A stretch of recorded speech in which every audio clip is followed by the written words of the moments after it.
Hi hello नमस्कार दोस्तों, क्या हालचाल है। आशा कर वैसे भी हो बस जंग रुकनी चाहिए। पुतिन ट्रंप की मुलाकात पर भारत का बड़ा बयान। ट्रंप पुतिन की अलास्का बैठक का समर्थन किया और यूक्रेन युद्ध खत्म करने के विदेश मंत्रालय ने कहा है कि कैसे भी हो नई दिल्ली अमेरिकी राष्ट्रपति डोनाल्ड ट्रंप भले ही भारत के खिलाफ टैरिफ वार छेड़ने अपने शांति संदेश के साथ खड़ा कर दिया। दरअसल ट्रंप और रूसी राष्ट्रपति व्लादिमीर पुतिन की मुलाकात होने वाली, इसे लेकर भारत ने बयान जारी किया है कि मुलाकात यूक्रेन जारी युद्ध खत्म करने और शांति स्थापित करने की दिशा में एक बड़ा कदम हो सकती है। भारत का साफ कहना है कि जैसे भी हो बस जंग रुकनी चाहिए। यह बयान प्रधानमंत्री नरेंद्र मोदी के खास रूस ने मेला खाता के जैसे उन्होंने कई बार कहा है कि यह युद्ध का युद्ध। तो चलिए बढ़ते हैं अगली खबर की तरफ। तो आईपीसी कार्ड पर सियासी भूचाल, कांग्रेस के बाद तेजस्वी भी उठाए सवाल। जानिए क्या है विजय सेना ने किसी कार्ड वाले मामले में अब तक जहां तेजस्वी यादव को ही सवालों का जवाब देना पड़ रहा, वहीं लपेटे में बिहार के डिप्टी सीएम विजय सिन्हा भी आ गए हैं। उन्होंने भी कांग्रेस और तेजस्वी को सवालों का जवाब देना पड़ रहा है। न तेजस्वी यादव के बाद अब बिहार के डिप्टी सीएम और बीजेपी सीनियर नेता विजय सिन्हा के 2 आईपीसी कार्ड का मामला तूल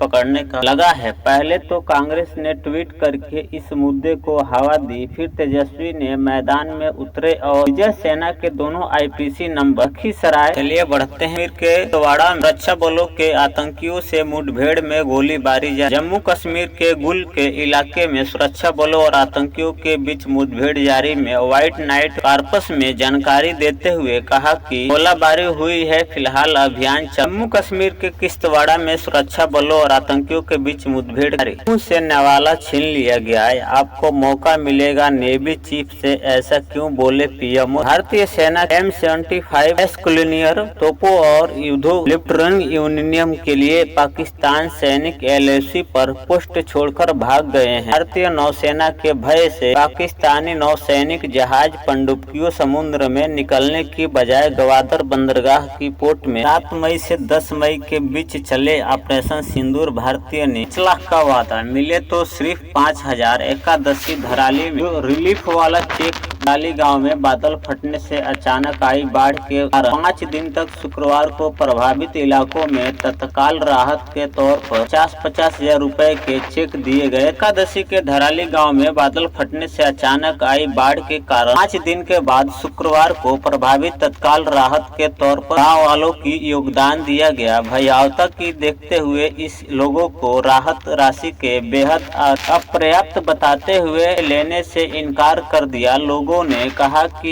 यह हमारे दुखों का अपमान है। एक ग्रामीण ने कहा कि हमने ऐसा अपना कुछ सब खो दिया है, हमारे परिवार और घर, करोड़ों का व्यवसाय का यह रकम अब चुनाव में हिस्सा नहीं ले पाएंगे। यह 7 राजनीतिक निर्वाचन आयोग ने पार्टियों की राजनीतिक दल से 2019 से अब तक पिछले 6 वर्षों से भी अधिक भी चुनाव लड़ने वाले को तो पूरा करने में विफल रहे। इसके अलावा इन पार्टियों ने कार्यालय में भी पंजीकरण दस्तावेजों मौजूद नहीं है। इस वजह से चुनाव आयोग के लिए निर्धारित निर्वाचन आयोग में बिहार के 17 पंजीकरण गैर मान्यता प्राप्त राजनीतिक दल आरोपी ने राजनीतिक दलों की सूची से हटा दिया गया है। चुनाव आयोग से शनिवार को मिली जानकारी के अनुसार देश भर में 334 ऐसे दलों हैं जो सूची से हटा दिया गया है। अब देश भर में कुल 2854 पंजीकरण गैर मान्यता प्राप्त राजनीतिक दलों से 2020 से राजनीतिक दल। चलिए बढ़ते हैं अगली खबर की तरफ। ट्रंप का टैरिफ तांडव शुरू, भारत का अंधा चला गया पाकिस्तान। टैरिफों की पाबंदी हो गया है। करोड़ों का लगने की वजह से अमेरिकी टैरिफ लगने के बाद तमिलनाडु में कपड़ा उपयोग पर बुरा असर देखने को मिला है। कई फैक्ट्रियों ने तो कामकाज भी बंद कर दिए हैं। अमेरिकी खरीदारों ने अपनी पेमेंट कैंसिल किया। अमेरिकी राष्ट्रपति डोनाल्ड ट्रंप के टैरिफ का तांडव शुरू हो गया है।